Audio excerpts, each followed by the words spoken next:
Hello, everybody. Welcome back to Tribulation Institute. Sorry for the blurry picture, but what you're looking at here is a picture, and this happened in Brazil, I believe yesterday, a picture of their replica of the Statue of Liberty that the wind blew over. Is this an omen?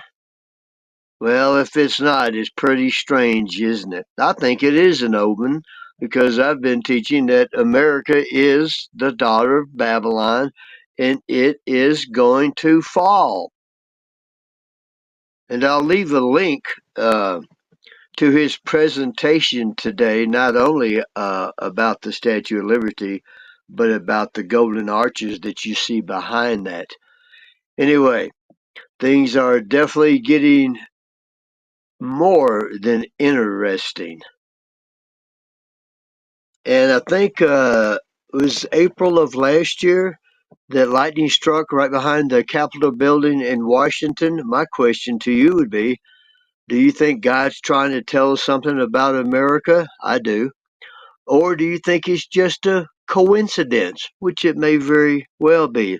Let me know in the comments.